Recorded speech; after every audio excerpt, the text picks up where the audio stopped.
নমস্কার, জিজ্ঞাসাতে আপনাদের সকলকে স্বাগত। সুদূর আসাম, মিজোরাম, নর্থ ইস্ট থেকে আমাদের সাবস্ক্রাইবার বন্ধুরা আমাদের কাছে বিভিন্ন রকমের জিজ্ঞাসা রাখছে, তার জন্য তাদেরকে অত্যন্ত ধন্যবাদ। এবং এইভাবেই জিজ্ঞাসার কাছে আপনাদের জিজ্ঞাসাগুলো রাখতে থাকুন।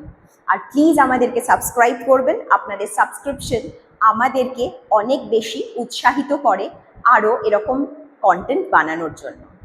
এবার আসি আজকের আলোচনাতে। আবার কলেজ এবং ছাত্র এই নিয়েই আলোচনা করব।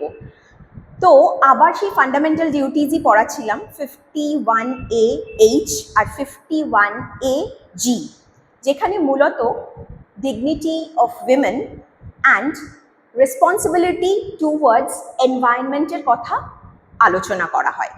অ্যাজ আ সিটিজেন আমাদের কি কি ডিউটিজ আছে এনভায়রনমেন্ট এবং মহিলাদের প্রতি। তো সেটা পড়াতেই সাইকোলজির বিভিন্ন দিকও আলোচনা করতে হচ্ছিল, কেননা যদি আমরা কানেক্টেড না হই আমাদের পড়াশোনার সাথে, তাহলে আমরা ওই ডিউটিসগুলোকে শুধু মুখস্থ করে পরীক্ষার খাতায় লিখে দিয়ে আসবো, কিন্তু আসলে একজন ভারতীয় নাগরিক হিসাবে ডিউটিগুলো পালন করা হয়তো আর হবে না, ওটা শুধু পরীক্ষার খাতায় অথবা বইয়ের পাতাতেই রয়ে যাবে। তাই সাইকোলজির বিভিন্ন দিকও আলোচনা করছিলাম। এমতো অবস্থায় আমরা আলোচনা করছিলাম যে আমরা কাছের মানুষকে ফ্রাস্ট্রেশন দেখাই কিনা, সেটা কিভাবে কি হয়, এইগুলো। এমতো অবস্থায় একটি ছেলে উঠে দাঁড়িয়ে অত্যন্ত ডিপ একটি প্রশ্ন করে। প্রশ্নটি হলো, ম্যাম, বাইরের দেশে নদীকে নদী হিসাবেই তারা দেখে, ভারতবর্ষ নদীকে মাতৃরূপে দেখে, গঙ্গা মা, নর্মদা মা। তাহলে ভারতবর্ষের নদী এত নোংরা কেন? অথবা ভারতবর্ষের নদী পৃথিবীর বাকি নদীগুলোর থেকে এত বেশি পলিউটেড কেন? অত্যন্ত ডিপ প্রশ্ন। তো তখন আমিও একটু 2 মিনিটের জন্য চিন্তায় করি যে এদেরকে কিভাবে আমি বোঝাবো যে সত্যি তো এটা তো একটা বড় জিনিস। এতক্ষণ আমরা বলছি আমাদের দায়িত্ব নিতে হবে, কিন্তু আমাদের পূর্বপুরুষরা বা আমরা নিজেরাও হয়তো সেই দায়িত্বগুলো পালন করছি না, মানে আমাদের ফান্ডামেন্টাল ডিউটিসগুলো। তখন আমি তাদেরকে, তার আগেই যেহেতু উইমেন ডিগনিটির কথাও বলছিলাম, তখন আমি তাদেরকে একটা প্রশ্ন করলাম, মানে সবাইকে, যে তোমরা এই মুহূর্তে দাঁড়িয়ে সব থেকে বেশি কাকে ভালোবাসো? মোস্ট অফ দ্য স্টুডেন্টস তারা বলল যে তারা তাদের মাকেই বেশি ভালোবাসে এই মুহূর্তে।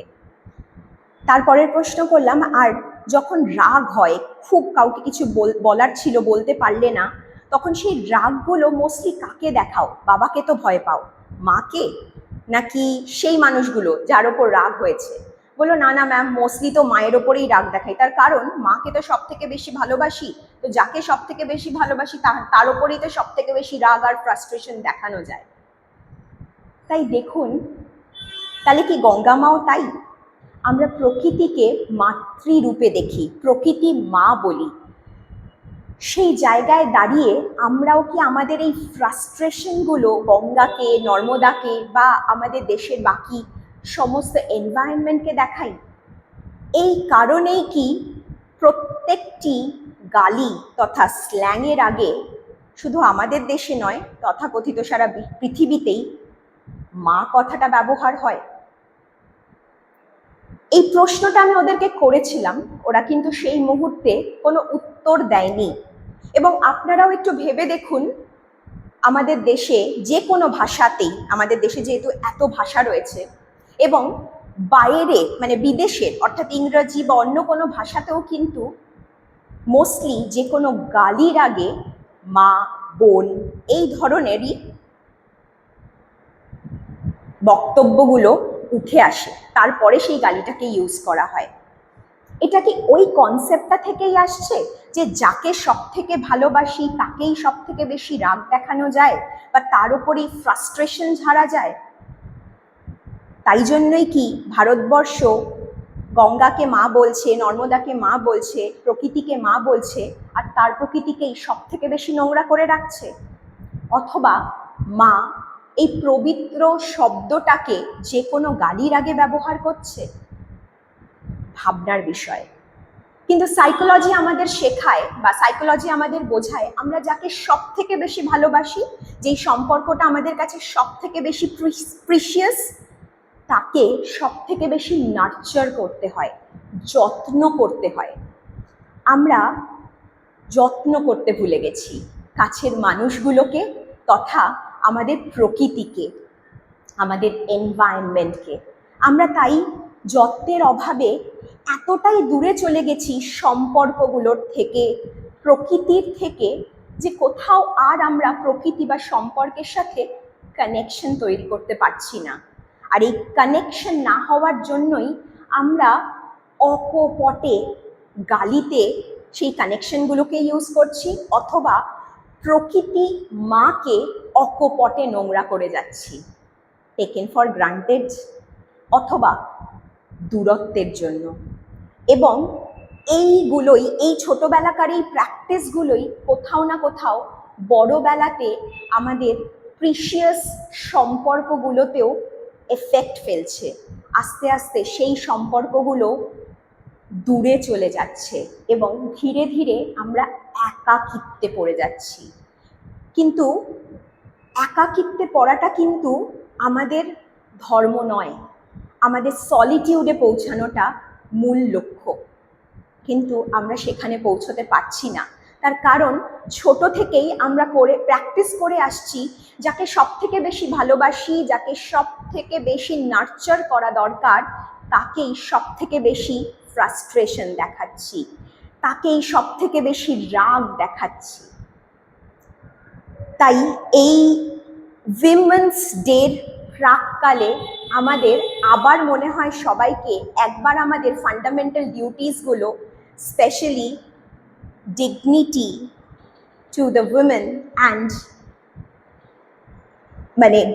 ডিগনিটি টুয়ার্ডস উইমেন, এবং মোস্ট ইম্পর্টেন্টলি আমাদের ডিউটিস টুয়ার্ডস এনভায়রনমেন্টের কথা ভাবতে হবে। আমরা যখনই ধীরে ধীরে বাড়ির মহিলাদেরকে সম্মান দিতে পারবো, অটোমেটিক্যালি আমরা বাইরের মহিলাকে অথবা প্রকৃতি মাকেও সম্মান করতে পারবো।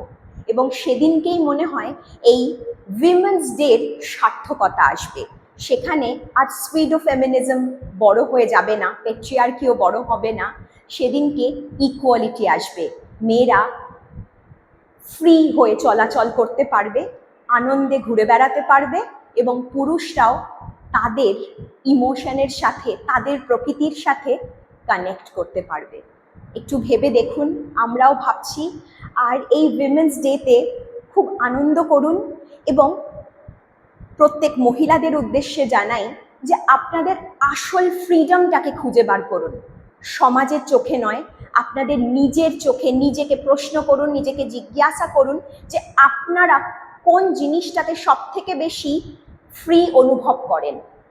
সেটা যেদিনকে খুঁজে পেয়ে যাবেন, সেদিনকেই আসল ফ্রিডমের ওপর লড়াইটা করতে আমরা শুরু করতে পারবো, এবং লড়াইটা শুরু হলেই জিততে আমরা পারবই। একটু ভেবে দেখুন, জিজ্ঞাসার সাথে এভাবেই জুড়ে থাকুন। ধন্যবাদ।